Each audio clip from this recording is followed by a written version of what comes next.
Bueno, a continuación vamos a iniciar con nuestro segundo conferencista, nuestro segundo tema a revisar es propuesta de actualización del código NEC SE-DS, peligro sísmico, diseño sismo resistente. El doctor Adrián Tola Tola obtuvo su maestría y doctorado en la Universidad de Virginia Tech en Estados Unidos. Es ingeniero civil graduado de la Universidad de Cuenca en el 2006. Su tesis de maestría se orientó al análisis dinámico lineal, mientras su tesis doctoral se enfocó en la experimentación y modelación de fractura en acero. Ha trabajado en empresas de diseño estructural en Pasadena, California, en Estados Unidos de América, así como en otros muchos países, incluido aquí en nuestro país, Ecuador. Actualmente se desempeña como docente de la Universidad San Francisco de Quito y es parte de este selecto grupo de profesionales destacados del país que han tenido el propósito de mejorar las normas del Código Ecuatoriano de la Construcción. Doctor Adrián, le escuchamos. Buen día. Buenos días, Daniel. Quería verificar si se me escucha. ¿Está todo bien? Perfectamente, doctor. Gracias, Daniel. Voy a compartir pantalla a ver si arrancamos y vamos a ver.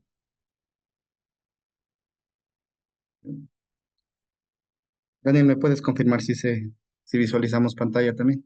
Estamos visualizando. Perfecto. Muy amable. Muy bien. Buenos días a todos. Mi nombre es Adrián Tola. Soy docente de la Universidad San Francisco de Quito. En primer lugar, un agradecimiento al Colegio de Ingenieros Civiles de Manabí por esta oportunidad de difundir muy oportunamente lo que ya se ha trabajado en varios capítulos de la normativa durante estos últimos años. En este caso, pues tengo el honor de presentarles a ustedes los aspectos importantes de la propuesta que tenemos para la NEC de peligro sísmico, la NEC DS. En realidad, pues agradezco esta invitación, pero que quede muy claro que este ha sido un trabajo de muchísima gente. Eh, Como ya les iré comentando, pues hay varios subcomités y dentro de cada subcomité, pues hay bastantes personas de diversas provincias del país que han tenido este interés voluntario y se han dado el tiempo de aportar para este documento. Lo que vamos a presentar el día de hoy tiene un carácter de borrador, ¿sí? El documento se lo ha entregado ya al Midubi. Este documento también lo he compartido con ustedes para su análisis. Este documento que lo he compartido es un borrador informal. El Midubi hará la publicación oficial, pues con un poco más de edición y carátulas y algunos aspectos adicionales, pero en la información como tal eh, no cambiará en cuanto esto se considere como documento borrador. El proceso de socialización, como bien lo decía Jorge, iniciará en unas pocas semanas, o quizás un poquito más, y de ahí tendremos aproximadamente unos tres meses de lo que nos ha informado el Midubi, y eso ya se publicará después, para hacer comentarios. Entonces, mi objetivo de compartirles el documento, pues, es de tener ya, que ustedes lo tengan de primera mano, pues, y en caso, pues, tengan alguna observación, pues, la puedan hacer llegar, no necesariamente a mí, sino, pues, ya en unas semanas más, oficialmente dentro del proceso de socialización del mismo. ¿Sí? Eso les quería contar como contexto, entonces recuerden el documento que les he compartido, es el contenido que lo presentará el Midubi, pero sigue siendo un documento borrador y de carácter informal. No vamos a hacer más cambios como borrador a ese documento, pero posiblemente pues lo haremos ya después, cuando ingresen sus comentarios al proceso de socialización. ¿Sí? Bien, listo. Bien, en cuanto a lo que les vamos a comentar, pues les daremos una pequeña introducción que ya la empezamos. Tenemos pues diversos aspectos de la propuesta de la NEC. Quizás no podremos abordar en este tiempo todo lo que quisiéramos, pero les daremos un input de información de primera mano que quisiéramos que la revisen. De hecho, pues, y sin duda, pues tendremos tiempo para consultas al final. ¿Sí? Bien. Este esfuerzo de producir la NEC-DS, en realidad, como lo digo, pues lo hemos repetido en otros capítulos, ustedes lo ven en pantalla, son los mismos capítulos de la NEC 2015 y tal cual lo decía Jorge, este es una continuación de los esfuerzos hechos desde los primeros ingenieros que contribuyeron a cada una de nuestras normas. Recuerden que tenemos pues el SEC 2000, después se hizo reuniones para una publicación que no llegó al registro oficial, que fue la NEC del 2011, después la NEC 2015, pues y ahora pues estos capítulos que lo estamos presentando en esta jornada. Pero, insisto, el espíritu es contribuir, ¿sí? Y continuar los esfuerzos hechos, pues, por quienes han dedicado su tiempo a esta rama desde los primeros códigos que tenemos acá en el país. ¿Está bien? Bien. Nuestro capítulo tiene, o nuestro librito de diseño sismo resistente tiene 13 capítulos en nuestra versión borrador. Varios de ellos son similares en formato, pues, a cómo se los presentó en la NEC 15, y he puesto en color tomate capítulos que los hemos incluido. Y ustedes pueden ver el capítulo 8 y 9, tienen que ver con el diseño de estructuras con disipadores de energía y aislamiento sísmico. Y así también los capítulos 11, 12 y 13, en donde tenemos eh, adiciones importantes a nuestro documento, como son pues ya el diseño de componentes y sistemas no estructurales, pautas para lo que es microsonificación sísmica y estudios de respuesta de sitio en el capítulo 12, y un capítulo 13 que lo hemos incluido para dar pautas para la documentación del diseño estructural, tanto en memoria técnica como en planos. Ustedes pueden ver a la derecha de su pantalla quiénes han sido los coordinadores de cada uno de estos grupos, ¿sí? En contexto, pues cada uno de estos subcomités que los llamamos, tiene a su vez un porcentaje, un número importante de gente que ha colaborado, pues, y que, pues, por acá un número rápido, serán unas 80, 100 personas que han colaborado en este documento. Pues, y aquí en la columna de la derecha, pues, les he puesto nada más, pues, los coordinadores en distintas etapas del tiempo, pues, que han habido, y pues nada más, pues, ¿sí? Bien, sin embargo, pues, reitero, pues, el documento como tal es el esfuerzo de mucha gente que ha estado a cargo de contribuir a este documento, ¿sí? Bien, para empezar, pues, creo que les comentaré que sí hay algunos cambios importantes y por ello quizás la primera lectura que yo les recomiendo es de esta sección del capítulo 2. ¿Sí? El capítulo 2 tiene pues una sección que se llama Bases del Diseño y ahí básicamente se describe cómo está armado este documento de una forma resumida, obviamente, pues qué cambios se han hecho, cómo interpretar ciertas variables. Así que, pues, sin duda, este es el primer elemento de lectura del cual sugerimos, ¿no? Yo les iré contando un poquito esta presentación en base a ir avanzando de capítulo en capítulo. Entonces, por eso inicio, pues, con esto del capítulo 2. Sí, comentarles, pues, que en cada capítulo, obviamente, pues, hay distintos documentos que los hemos usado de referencia. Por ejemplo, para los capítulos que tienen que ver con las pautas del diseño sísmico por el método estático, que varios de nosotros lo conocemos, hemos usado pues documento base de la normativa americana, que es el AC7 2010, de 2016, bueno, fue su versión con la cual arrancamos en el 2020, después se publicó la versión AC7 de 2022 y de ahí hemos tomado nada más pues unas pocas consideraciones adicionales. Hay otros capítulos que usan este documento como línea base, el capítulo 8 y 9 de disipación de energía y aislamiento también lo utiliza y pues y otros, pero no ha sido solo un documento base, pues cada grupo, como les reitero, durante un tiempo significativo, pues ha investigado eh, las líneas de estos documentos y de otros países, por ejemplo, la parte de disipación de energía, pues los documentos de Chile, pues han sido muy importantes.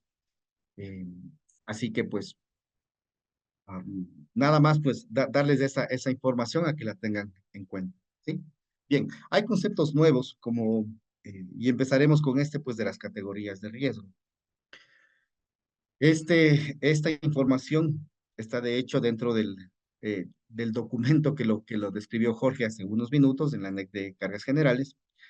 Parecería un concepto nuevo y por eso lo pongo entre comillas, pero no lo es. En realidad, la intención de estas categorías de riesgo es categorizar una estructura en base al número de personas que se encuentran en riesgo debido a una acción natural que puede ser el sismo o el viento. Pero no está ligada esta definición con la demanda sísmica esperada para una ubicación en particular.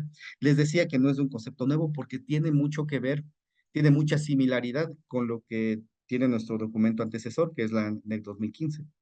Las cuatro categorías de riesgo podrían, las llamamos de la 1 hasta la 4 en estos números romanos, pues son bastante cercanas a la definición que teníamos para estructuras ordinarias de ocupación especial y esenciales en la NEC 15, de acuerdo a la tabla como lo ven ustedes. Básicamente, categoría 1 se refiere pues a instalaciones agrícolas, categoría de riesgo 2, un ejemplo, nomás lo pongo por acá, apartamentos, categorías 3 y 4, escuelas y hospitales respectivamente, pero eh, la NEC, la NEC de cargas generales tendrá una tabla pues que describe en verdad en detalle eh, qué otros tipos de ejemplos y qué definiciones específicas se tienen bajo cada categoría de riesgo, pues, pero pues la conclusión es que hay mucha similaridad con lo ya establecido en la NEC. Entonces, lo importante, categoría de riesgo 1 y 2 para edificios quizás de apartamentos, para lo que sigue de la presentación, categorías de riesgo 3 y 4, la equivalencia pues a lo que corresponde a hospitales, a escuelas y hospitales respectivamente. ¿Sí? En cuanto pues a la zonificación sísmica, que la tenemos en el capítulo 3, bueno, y hago una pausa por acá. Antes de pasar, pues el capítulo 2 estuvo a cargo pues el ingeniero pues Patricio Palacios, y con él también pueden consultar cualquier consulta. El capítulo 3 que tenía que ver con la definición, que tiene que ver con la definición de la acción sísmica, la valoración de los factores Z como tal, estuvo a cargo del doctor Pablo Quinde, ¿sí?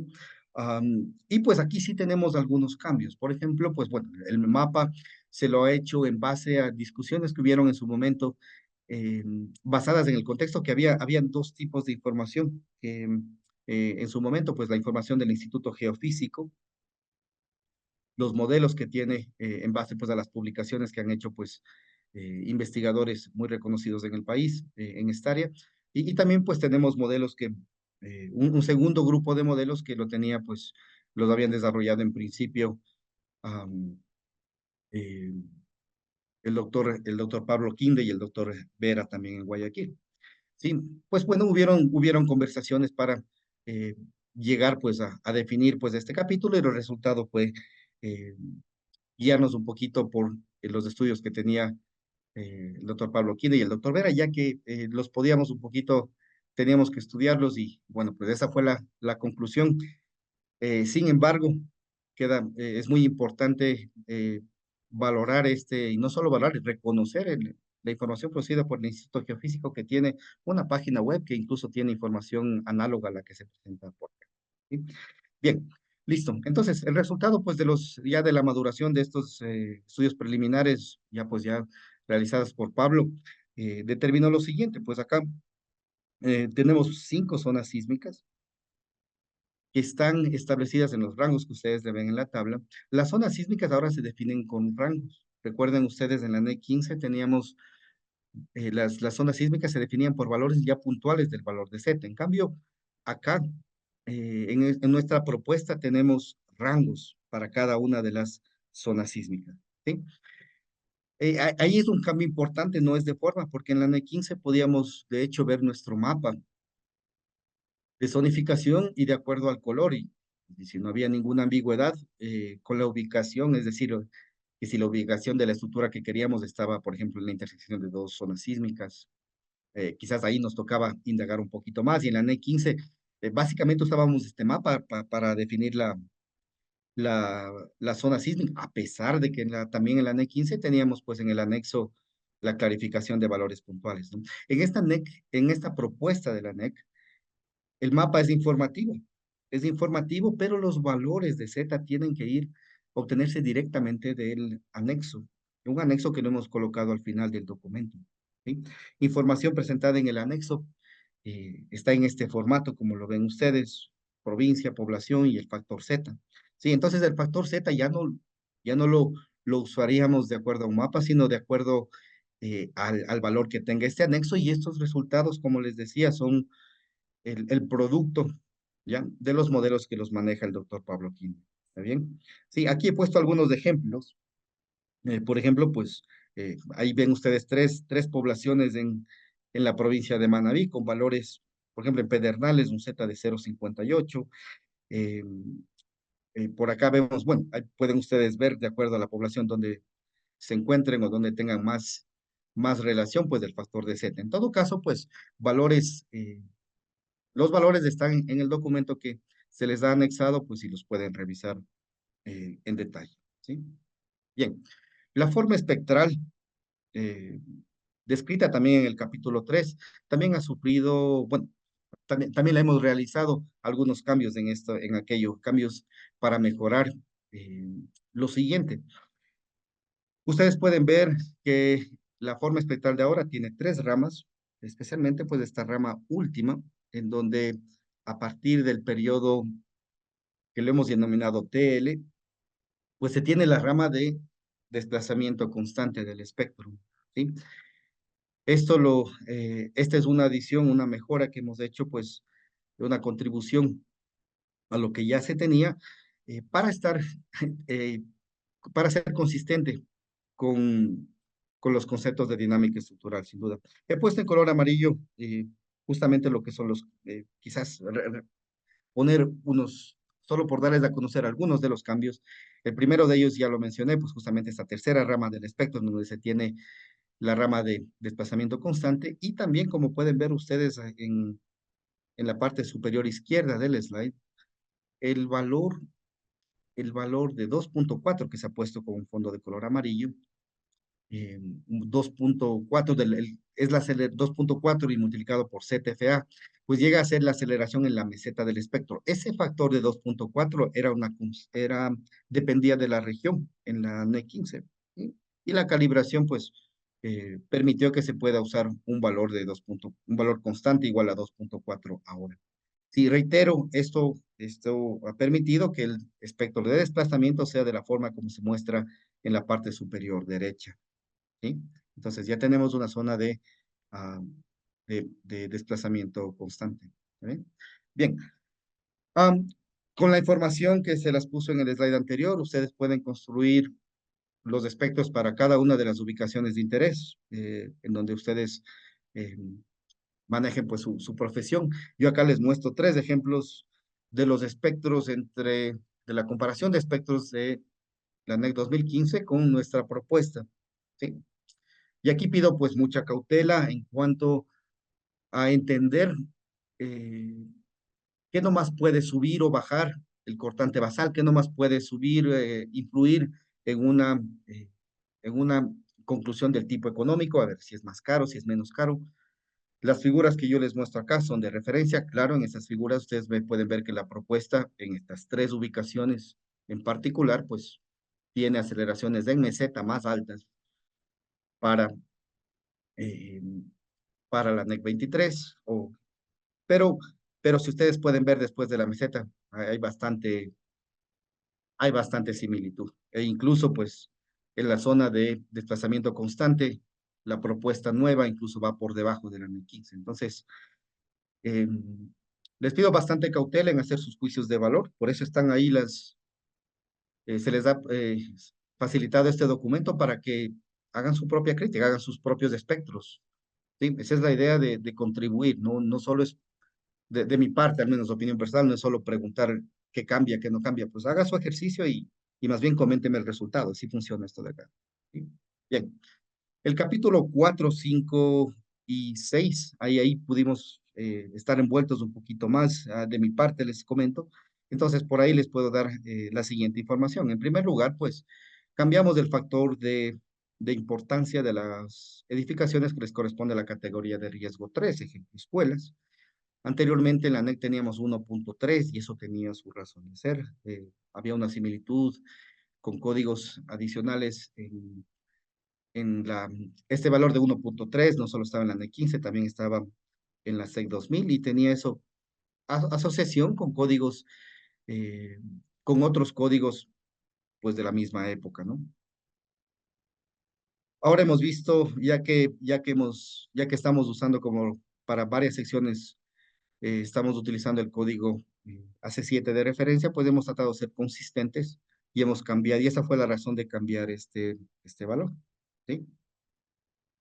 Hay otro concepto importante que se llama las categorías de diseño sísmico. ¿Sí? Nuevamente acá no es riesgos, no tiene nada que ver eh, con el riesgo como tal sísmico, entendidos el riesgo como una combinación ah, pues de vulnerabilidad y otros aspectos de esta rama muy específica, ¿no?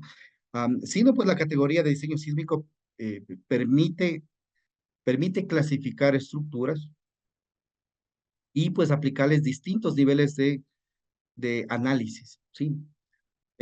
Dicho de otra forma, hay tres categorías de diseño sísmico, las vamos a llamar C, D y EF, como ya lo vamos a ver, ¿sí? Y pues para estructuras clasificadas con la categoría de diseño sísmico más ligera, llamémosle así la C, los requisitos de análisis son unos, pero para la que tiene la categoría de diseño sísmico D, EF, los requisitos de análisis son mayores. ¿Sí? Por ejemplo, se puede pedir para la categoría F, por darles un ejemplo, que la combinación ortogonal de carga sea en las dos direcciones y que para la C sea solo en una dirección, por ejemplo. Mi punto es entender que esto de las categorías de diseño sísmico se lo hace para diferenciar el nivel de análisis que se pide pues al ingeniero estructural. Sí, reitero, pues hay tres categorías, C, D y F. ¿Cómo hemos hecho esta clasificación? Pues de acuerdo a la aceleración esperada en suelo, que sería pues Z por FA. Y ahí hemos puesto pues algunos valores de referencia, pues ahí ustedes ven 0,33 para Z por FA menor que 0,33 para la primera categoría. Acuérdense, por ejemplo, que para Esmeraldas de los slides anteriores, pero para Manabí, perdón, habíamos visto algunas poblaciones con zetas incluso mayores a 0,5. Entonces, sin duda, ya pueden, relacionen con esta tabla de ahora y pueden ver que la categoría de diseño sísmico que resultará para esa estructura, pues será justamente, pues al multiplicarlo por FA, seguramente sale un valor eh, no tan distinto a 0,5, pues sí, caerá dentro de la categoría respectiva, ¿no? Pero básicamente esa es la forma como vamos a discretizar en base al ZFA podemos distinguir si podemos clasificar a la estructura dentro de estas categorías, ¿sí? Ahora, es importante, o sea, para cada estructura que la hagamos, habrá que determinar la categoría. La gran mayoría de estructuras caerán en los requisitos sísmicos, requisitos de análisis de estándar, que son los de la categoría sísmica D, ¿sí? Y acá les muestro una tablita para mostrarles cómo llegamos a esos valores de 0,33 y 0,52 que les ven por ahí. ¿Sí? Como ven por acá, nosotros hicimos un análisis de todas las poblaciones para las cuales tenemos un valor de Z, que son alrededor de 510 poblaciones, 509 poblaciones, como lo muestra en la parte superior derecha del slide. E hicimos un análisis para concluir lo siguiente, ¿no? Revisamos suelo tipo C y D y vimos que en el caso de suelo tipo D, el 88% de las poblaciones listadas en el anexo caerían dentro de esta zona sísmica D. Entonces, perdón, esta categoría de diseño sísmico D. Entonces, la idea sí fue que la gran mayoría de estructuras estén dentro de la categoría de diseño sísmico D. Y en base a eso hemos tomado estos límites, ¿no? Recuerden que esto es borrador. Si ustedes tienen alguna propuesta, pues la pueden hacer llegar dentro del proceso de socialización. Bien, ejemplos. Por ejemplo, las poblaciones que se encuentran listadas en el anexo correspondientes a las provincias de Azuay, Pichincha y Tungurahua caen dentro de la categoría de diseño sísmico D. En cambio, ya no provincias, pero poblaciones muy específicas como Cojimíes, San Lorenzo y Pedernales caen dentro de una categoría de diseño sísmico F. ¿Sí? Ejemplos nada más. Ahora, la importancia de estas categorías de diseño sísmico también se la va a ver acá. Este slide tiene los sistemas estructurales permitidos dentro de esta normativa, pues acá es una tabla similar a la que la tiene AC7, únicamente que hemos, eh, hemos hecho una simplificación a los sistemas estructurales que nosotros los usamos, ¿sí? En esta tabla, pues dentro del capítulo 4, ustedes tendrán información como los documentos de referencia, es decir, dónde puedo averiguar dónde está información de detalle acerca de estos sistemas estructurales. Los factores que se utilizan para diseño, los factores R, el factor de sobreresistencia, sigma cero, y el factor de amplificación de deflexiones, CD, ¿sí? Que ya le hablaré de esto un poquito más. Está también en esta tabla, y haciendo asociación al slide anterior, ustedes ven que hay ahora límites de altura para estos sistemas estructurales, cada uno de los sistemas estructurales, y que varían de acuerdo a la categoría de diseño sísmico, ¿sí? Entonces, eso es lo importante de entender la categoría de sísmico, o sea, en qué influye. Influye en requisitos de análisis y ahora veo que también puede influir en la altura máxima permitida para una edificación. Cabe resaltar acá, y es algo muy importante, y lo hablo aquí porque es justamente el slide de sistemas estructurales. Eh, hemos discutido en detalle en reuniones entre colegas, en varios espacios, sobre el uso de la columna tubular rellena de hormigón, la cual tiene bastante información que discutir no solo en cuanto a su conexión, que no es precalificada, sino en base a muchos otros aspectos. El uso de cómo se logra eh, que estas secciones de tubulares de acero que se rellenan de hormigón sean realmente compuestas. Pues bueno, ahí hay mucha información que se puede debatir. En todo caso, pues este tipo de estructuras am, hemos considerado pertinente tratarles casi como pórticos ordinarios, ¿sí? Y tener límites de altura bastante estrictos, ¿sí? Aquello porque estos sistemas al construirse, pues de manera, eh, sin sin el sustento técnico suficiente, am, nos parece que lo justo es tratarlas, más que justo, nos parece que su comportamiento tiende a ser el de el de una estructura, de un pórtico ordinario, ¿sí?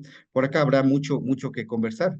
Eh, con quienes no hemos conversado sobre aquello, pues tendrán su espacio dentro del proceso de socialización para argumentar técnicamente, eh, pues si consideran lo contrario. Pero por el momento esa es la decisión. Les comento, por acá en Quito hemos hecho un estudio preliminar de la construcción de este tipo de edificaciones y en realidad es consistente con lo que hemos decidido acá. Hemos visto varios detalles constructivos eh,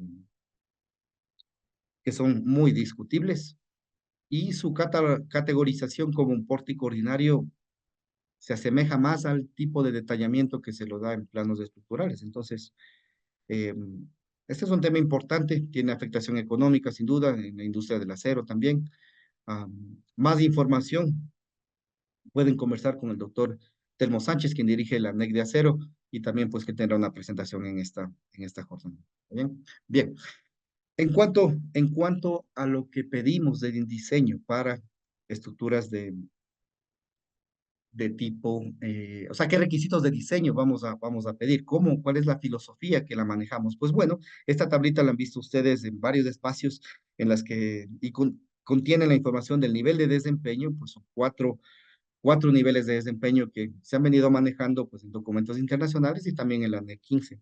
Operacional, ocupación inmediata, seguridad de vida y prevención al colapso. ¿Sí? Y la amenaza sísmica correspondiente, pues ahí la ven ustedes con 4 eventos sísmicos con periodos de retorno, como los ven ustedes en pantalla. ¿Sí? 72, 225, 475 y 2475 años como periodo de retorno. Los objetivos de desempeño son las letras en minúscula desde la A hasta la P. ¿Sí? Y por acá hemos tenido ya input pues para hacer correcciones a este documento. Recuerden que esa es la idea. eh, el doctor Vera nos decía, pues, nos daba pues argumentos pues para que el periodo de retorno para el sismo de servicio se lo considere de 43 años, pues nos había compartido las razones para ello, pues, y es un ejemplo claro de para qué está este documento, al menos durante esos 3 meses, es para pues recibir input justificado, sin duda. Y por ahí, pues, al momento no vemos ningún inconveniente en que se cambie pues el periodo de retorno para sismo de servicio, en lugar de 43, de 72 años a 43 años como periodo de retorno. ¿Sí? Eso por un lado. Lo importante es definir para cada categoría de riesgo cuál objetivo de desempeño. Recuerden, los objetivos son las letritas en minúscula, que es lo que vamos a pedir. Entonces, para categorías de riesgo uno y 2 que involucra a edificios comunes, incluidos los de apartamentos, el ya conocido periodo de desempeño K, que es seguridad de vida a 475 años. Para escuelas y hospitales hay que mejorar esos objetivos. Y para categorías de riesgo 3, en donde están pues las escuelas e instituciones educativas, hemos pedido pues que se cumpla pues estos requisitos, estos objetivos de desempeño J y O, que son objetivos mejorados acá. Y en el caso de hospitales, incluso hemos ido más allá y sugerir pues que se haga pues las verificaciones de desempeño eh, con ocupación inmediata para un periodo de retorno de 2.475 años y que sea operacional incluso para el sismo de 475 años. ¿Está bien? Para, para esto, pues, sin duda usted necesitará, para las valoraciones de desempeño, necesita usted espectros o información referente a los eventos sísmicos eh, distintos, pues, a los de, al base, pues, distinto, pues, al, al evento sísmico con periodo de retorno de 475 años asociado a seguridad. Requerimos entonces una forma espectral para diferentes periodos de retorno. Y aquí también es importante hacer esta aclaración. En el caso de edificios como apartamentos, ¿no? Y que están dentro de la categoría de riesgo 1 y 2, se podrá usar las curvas de peligro sísmico que están en el anexo 2 de este documento eh, borrador de peligro de la NECDS, ¿sí? Y se podrá utilizar ahí con estas curvas de peligro sísmico, se puede usar diferentes probabilidades de excedencia, eh, pues, y obtener, sí, las aceleraciones correspondientes a distintos periodos, pues, y armar los espectros que corresponden, pues, a otros eventos sísmicos distintos al de periodo de retorno 475 años. Sin embargo, para edificaciones con categorías de riesgo 3 o 4, recuerden, aquí estamos con escuelas y hospitales, sí, hemos sugerido que se realicen espectros de sitio, ¿sí? Así que es diferente, acá ya no habrá cómo formar el espectro directamente con las curvas de peligro sísmico, sino habrá que hacer algo más, ¿no es cierto? Entonces, am, leer con cautela este documento en caso tengan dudas al respecto. ¿Está bien? Bien, en cuanto al cálculo de la deriva, que también es parte importante para nosotros, miren, esta es la formulación que hemos propuesto. Básicamente, pues la deriva elástica la amplificamos por un factor CD. Este factor CD estaba listado en la tabla de los sistemas estructurales que les presenté hace algunos minutos, ¿sí? Am, y se la divide para el factor de importancia. Esta expresión es análoga al 0,75R, que se lo utilizaba en el 15.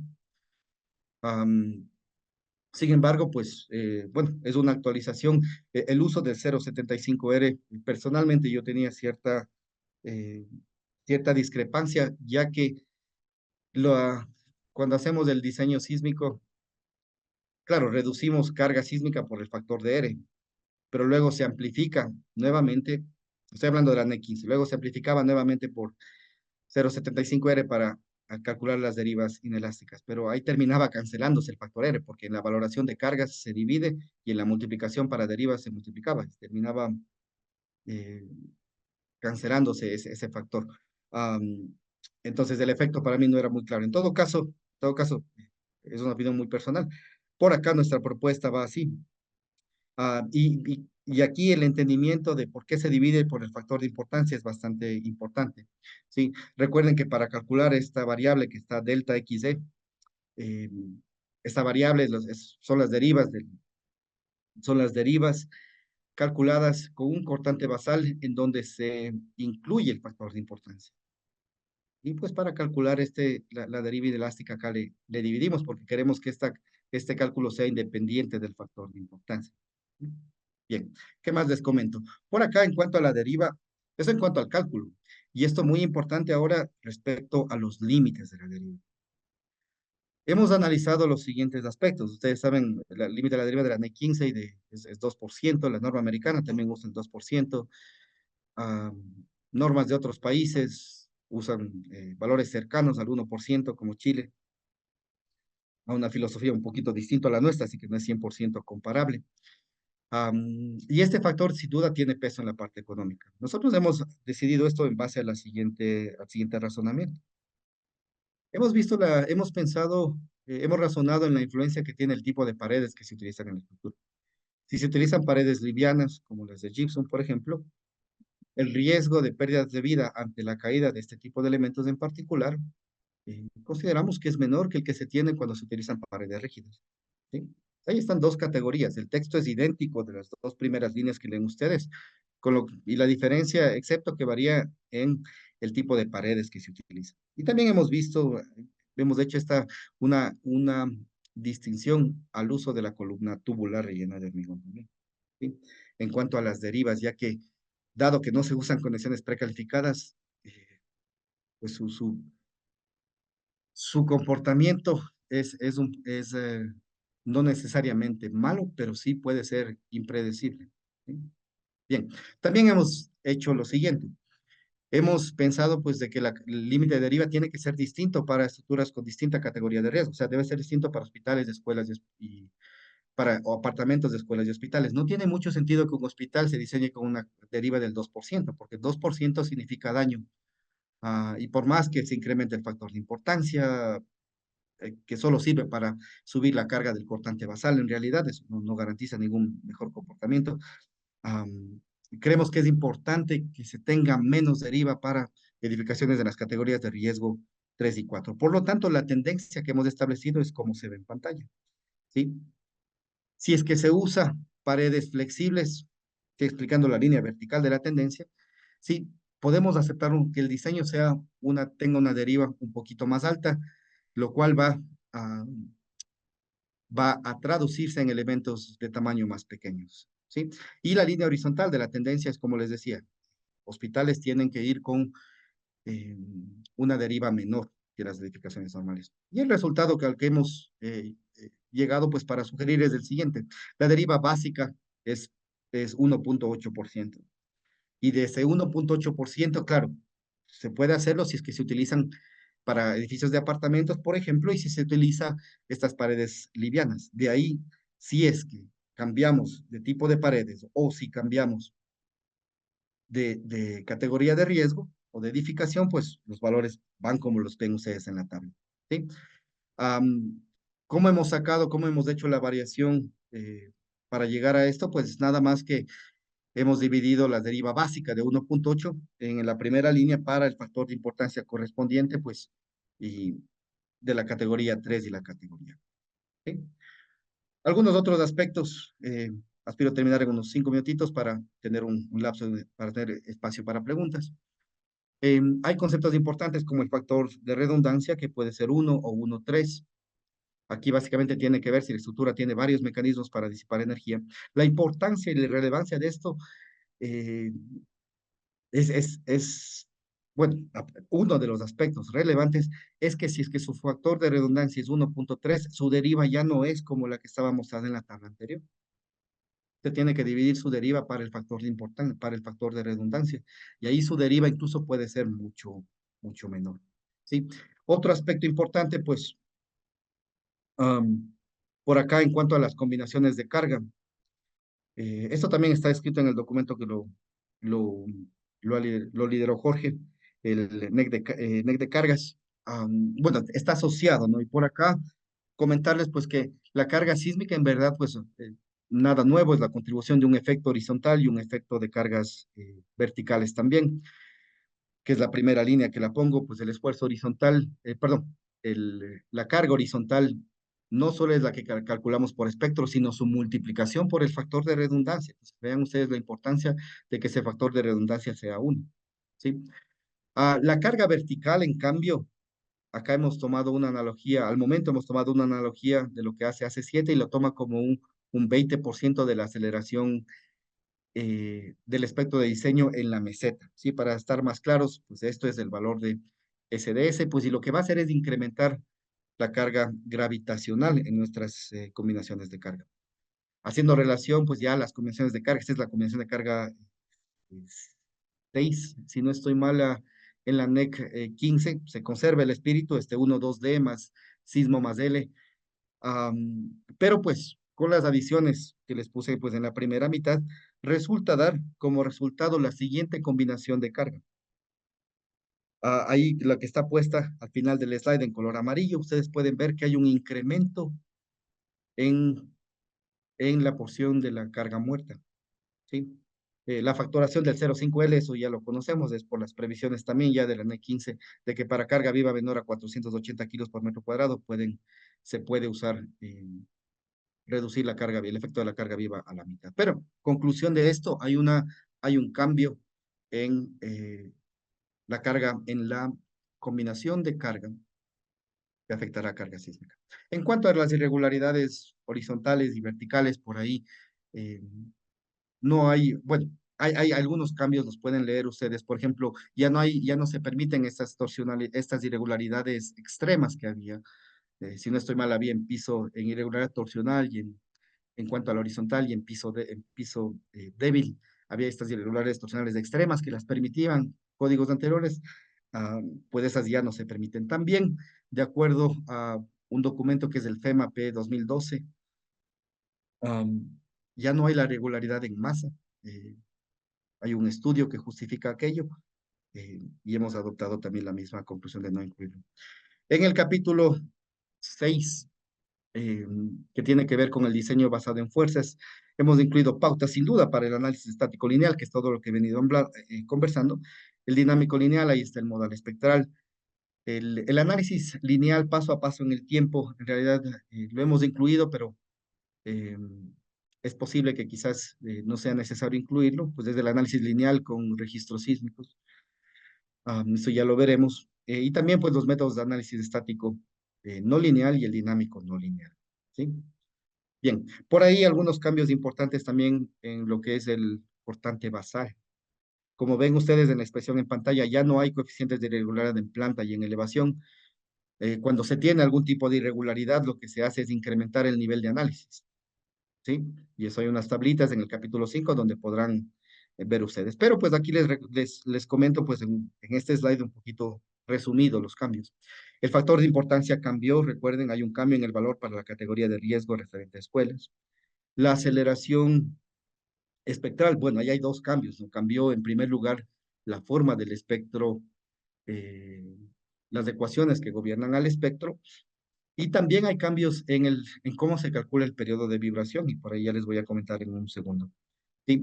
Los valores de R en el denominador también han sido tomados de AC7, no coinciden todos los valores con lo que teníamos antes de nuestro predecesor de la NEC 15, así que es posible que haya algunos cambios por ahí también en su cortante basal, y la carga muerta incluye un porcentaje también ahora de la carga viva, ¿sí? Y de eso les comento rapidito, miren, el peso sísmico ahora tiene una participación de la carga viva bajo este porcentaje XL que lo ven ustedes en pantalla. Si lo ven aquí, dice pues peso sísmico igual a la contribución de carga muerta más un porcentaje de la carga viva. La definición de ese porcentaje eh, junto con Brian Cagua, pues, la ingeniera Pilataxi, pues, y otro colega, pues, se hizo un estudio, pues, y se determinaron, se determinó sugerir estos porcentajes, ¿no? Que varían del 15 al 30% de acuerdo al tipo de uso de la edificación, ¿sí? Si es que tienen interés en conocer el porqué de esto, igual la referencia está en el documento de la NECDES, ahí está puesto cuál es el documento eh, con el cual determinamos estos valores, ¿sí? Pero importante entender que sí hay un incremento en la masa sísmica.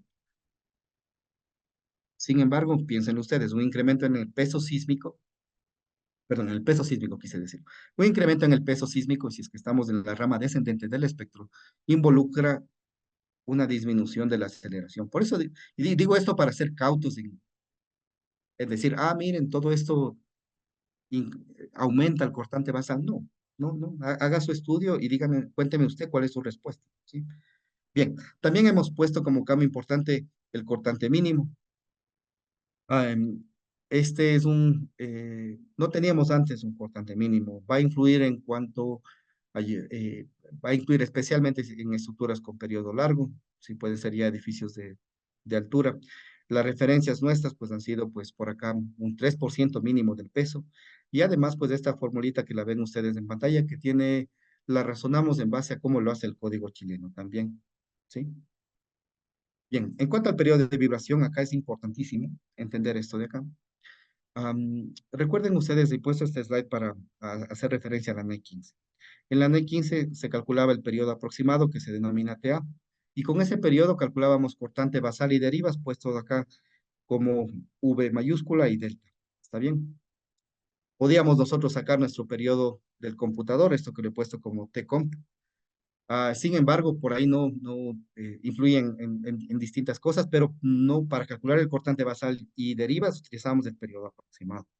El periodo del computador lo, bueno, cada diseñador lo usará de forma en distintas partes del análisis, pero sí había el requisito de que quede este periodo del computador quede dentro de un espacio dado por el periodo aproximado y un 30% más de ese periodo. Eso lo hacía bastante rígido a la edificación.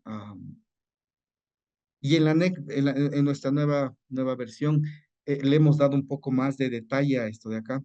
Y la conclusión fue, a ver, es posible, será posible que pueda obtener yo un distinto cortante basal para valoración de fuerzas y desplazamientos. Bueno, y por ahí fue nuestro razonamiento. Además, usamos como referencia un factor de 1.4 veces el periodo aproximado. Eso también tiene su razón de ser. No, no es lo mismo que el 1.3 de la NE15, tiene otro significado. Este 1.4 veces el periodo aproximado es el rango, no, es el rango hasta el cual se piensa que el periodo de una estructura debería estar, más o menos, ¿sí? Los documentos de donde se obtuvo el periodo TA, eh, o sea, esa formulita del periodo aproximado que los han visto ustedes en nuestra normativa y en otras, ¿verdad? Esas formulitas se las obtuvo con un documento que midió periodos durante sismos de algunos edificios en Estados Unidos y que eso es hace algún tiempo. Y ese y bueno, y se obtuvo, y esas fórmulas corresponden a eh, son conservadoras, es decir, dan un periodo de vibración menor al que daba en realidad estos edificios. El periodo real de estos edificios fluctuaba hasta en 1.4 veces ese periodo aproximado. ¿Está bien? Entonces por ahí va este 1.4.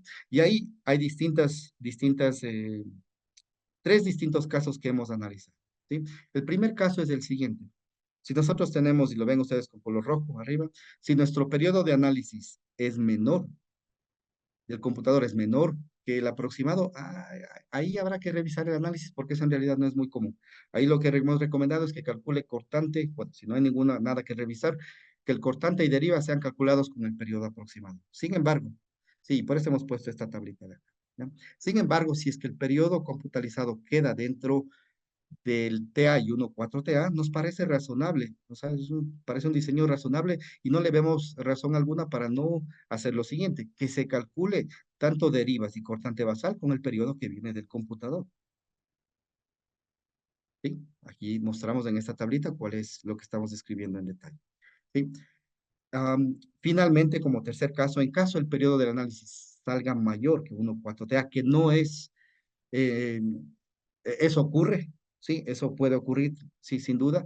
Pues ahí hemos sugerido que el cortante basal sí se lo haga calculando el 1,4TA, pero que para el cálculo de derivas pueda usted utilizar el periodo del computador. Entonces es un caso específico donde para el cálculo de derivas usted puede usar el periodo del computador, tanto este como el caso anterior. Esto sin duda, pues usted puede pensar esto si lo compara de una forma bastante grotesca con la N15, pues esto le va a bajar a usted los tamaños de sus vigas. Entonces, recuerden, y clarísimo, no es la intención aquí subir o bajar tamaños, es ser razonable desde la parte técnica en los principios. Y estos tres casos nos parecen razonables, ¿sí? Si usted tiene alguna duda, nos los puede dejar saber, ¿ya? Pero recuerden, no es el objetivo ni subir ni bajar derivas ni subir o bajar precios. El objetivo es ser razonable con la parte técnica, ¿sí? Bien. Entonces, esto es lo que les decía por acá, de ese rango 1-3 que se lo puso pues en la NE15 para rigidizar.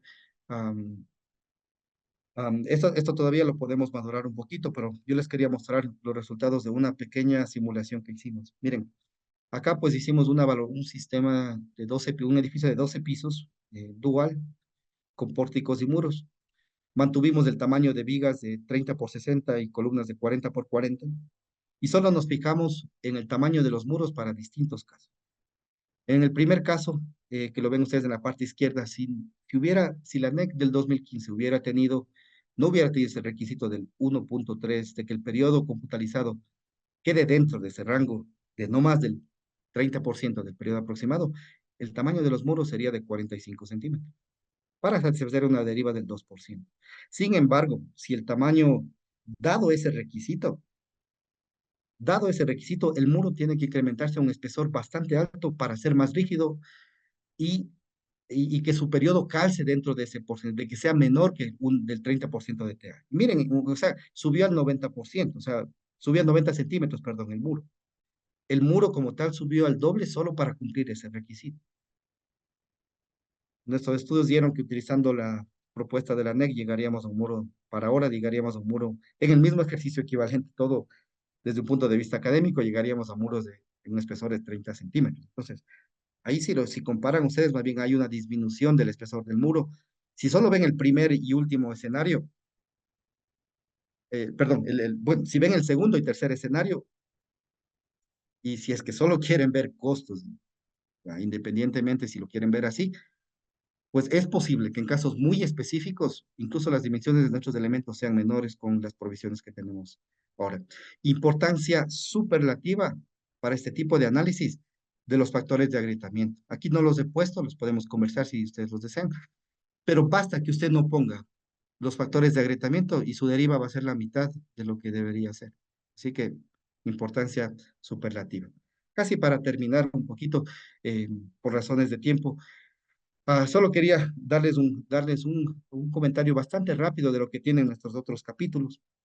El capítulo 7, diseño basado en desplazamientos, pues he hecho una captura nada más de sus secciones principales, los documentos base, los ven ustedes a la derecha. Si tienen alguna duda, pueden conversar con la doctora Gabriela Aro o el doctor Diego Sosa, pues que son quienes, junto a otros especialistas que formaron parte de este documento. En el capítulo 8 y 9 de disipación de energía y aislamiento sísmico, pues el código de referencia pues ha sido tanto pues hace 7 como el código chileno, ¿sí? Y pueden pues enviar sus dudas pues a el doctor Stalin Armijos en el caso del capítulo 8 y a Patricio Paredes en el caso del capítulo 9. Recuerden, todo este feedback que ustedes quieran realizarlo vendrá pues ya para la etapa de socialización. El capítulo 10 lo desarrolló Guillermo Ponce y su equipo. Ahí está, el capítulo 10 tiene que ver con estructuras diferentes de edificaciones.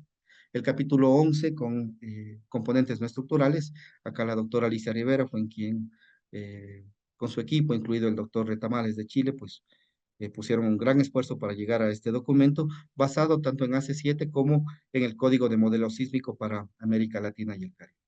El capítulo 12 de microsonificación sísmica y respuesta de sitio, pues acá Alfonso es quien presentará después, nos eh, lideró pues este equipo. Acá hay cosas importantes ya a nivel de ciudad, si es que la ciudad tiene 50.000 habitantes o 100.000 habitantes, hay distintas especificaciones para la microzonificación sísmica y estudios de respuesta de sitio, así que pues para ellos, para quienes les afecta esto, pues importante revisar. En el capítulo 13, finalmente, pues tenemos dos aspectos, pautas para la memoria de cálculo y algo nuevo que hemos sugerido, la información en planos estructurales, ¿sí? Acá tenemos un extracto de lo que se está pidiendo ahora en planos estructurales y la idea ha sido transparentar el diseño. Que usted en un plano estructural usted pueda ver qué factor Z ha utilizado, ah, qué sistema estructural ha utilizado, ¿sí? Para clarificar. Ah, el anexo 1 tiene, como les decía yo, los valores de Z y el anexo 2 las curvas de peligro sísmico. Les he puesto a ustedes, se les he facilitado este documento, pues tanto pues en documento PDF, pues ya acá tienen el acceso a una carpeta que le he compartido. Mi información de contacto, en tanto tenga dudas puntuales. Lo que sí aspiro es que cualquier duda puntual sea en términos de contribución. Quizás dudas no las podemos ir puntualmente, pero es más, miren, yo, yo hice este estudio, Adrián, me salió esto se compara así. O sea, ese es un proceso de socialización, en verdad, no son nada más consultas. Eso es de mi parte, muchas gracias. Perdón por extenderme un poquito y nada más. Gracias a ustedes. Muchas gracias, doctor. Algunas preguntas tenemos en el chat. Una de ellas, Marcos Alejandro Arana Betancourt nos pregunta, bueno, le felicita a usted, doctor, y asimismo pregunta, ¿el periodo de la estructura puede ser mayor que el periodo del suelo? ¿Por qué? Ah, por acá quizás ahí les pediría un poquito de tiempo para darles una respuesta un poquito más educada al respecto. Ahí quisiera consultar un poquito con otros colegas, porque no es mi área de especialidad, así que quisiera darme un tiempito para analizar esa pregunta. Listo. El umbral de 1.4 TA debe definir para qué altura de edificios Porque en estructuras de 150 metros de altura, por ejemplo, No, o sea, hasta donde le tenemos nuestra propuesta, no es, si usted tiene una altura muy alta, el periodo, usted tendrá un periodo alto, el 1,4 TA también será alto y usted probablemente esté gobernado por el cortante mínimo. Más o menos así es lo que le veo. No sé si por ahí está orientada la pregunta, pero el TA es independiente de la altura. O sea, el criterio de 1,4 TA es independiente de la altura, pero eh, desde un punto de vista conceptual, pero claro que influye. Si el periodo es alto, el 1,4 TA también va a ser alto.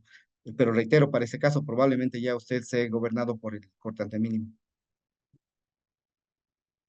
gracias. Manuel Molina pregunta, ¿en la nueva norma habrá criterios de modelación estructural para ciertos tipos de estructuras?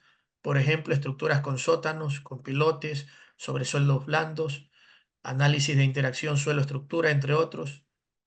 La norma son requisitos mínimos y por ahí, hasta ahí vamos. El resto de aspectos ya dependerá de lo que requiera cada proyecto. Si usted tiene sótanos, por ejemplo, pues ahí lo que se hace en los modelos es, se ancla, bueno, una forma de modelarlo, se ancla los sótanos y el nivel de base corresponde al que sale después de los sótanos para arriba. Entonces es una estrategia de modelación visualizada en el hecho de que a los sótanos probablemente no le llegue la carga sísmica porque no hay deriva, porque todo se mueve al mismo tiempo. Interacción sobre estructura, eso seguramente lo tiene el capítulo de geotecnia, y así cada aspecto en particular, y ya sería muy particular de cada pilote, es igual, tendrá que estar en la norma de, de, de, de geotecnia. Ujú. Paulina Viera, ¿en qué categorías de diseño sísmico es requerido el análisis no lineal? Bueno, el análisis no lineal va para allá los objetivos de desempeño avanzados, ¿sí? Si es que usted tiene escuelas, edificios, perdón, escuelas, hospitales u edificios que tengan ya una configuración geométrica que amerite aquello, por ejemplo, acá en Quito hay estos edificios en el sector de la Carolina que ya tienen alturas importantes, pues para ellos verificaciones de desempeño con periodos de retorno distintos al normal, ahí el análisis no lineal será básico. Ujú. Bueno, no básico, sino será la única opción que tenga. Aparte de que siempre habrá que hacer siempre es recomendable hacer un diseño, una verificación de cómo se comporta con cargas estáticas para ver transferencia de carga y ver si hay razonamiento, si es que hay, eh, si no hay huecos en el análisis antes de hacer un análisis dinámico no lineal. Ujú. Muchas gracias. Una última pregunta haremos ahora en razón del tiempo. Pablo Claro que sí. Caiza, los daños en mamposterías en nuestras estructuras son muy severos. Una alternativa podría ser controlar las derivas con el pórtico sin mampostería y luego añadiendo las mamposterías alrededor del 1%. Si este último criterio no se cumple, habría que por lo menos reforzar, enchapar las mamposterías. Bueno, acá saludos a Pablo. Bien, el efecto de la mampostería, claro, pues ha sido de alguna forma no considerado de forma directa. En los sistemas estructurales ustedes van a ver que no solo están pórticos de momento, lo que es con mampostería se lo ha dejado para que la NEC de mampostería lo establezca. Am, criterios de cómo abordar el tema de la mampostería, por ahí más bien estamos abiertos, Pablo. Por ahí no tenemos una respuesta quizás tan lógica como quisiéramos. Y por ahí más bien mi respuesta es bastante general y más bien solo digo, conversemos de esa posibilidad de cómo eh, abordar un poquito el tema de la mampostería. Por ejemplo, eh, por ahí ese factor de 1,3 que hay en la NE 15, me comentaba el doctor Fabricio Yepes, que en parte tenía que ver con mampostería, aumentos de rigidez no considerados como mampostería y también el efecto que tienen a veces las gradas, ¿no? Lo que o sea, respondiendo a la pregunta, solo digo, Pablo, conversemos y veamos si es que hay alguna forma de mejorar tanto la respuesta para Pablo como para quienes sean entendidos en el área de mampostería. Yo no lo soy, así que cualquier propuesta por ahí más bien bienvenida. Ujú. Eso, Daniel, quizás para no quitarle tiempo a los demás participantes. Cualquier cosa, las órdenes, ahí está mi información de contacto. Y tienen ustedes el documento. Recuerden que es un documento borrador compartido de carácter informal, ya que el documento oficial vendrá de parte del Midubi. ¿Eh?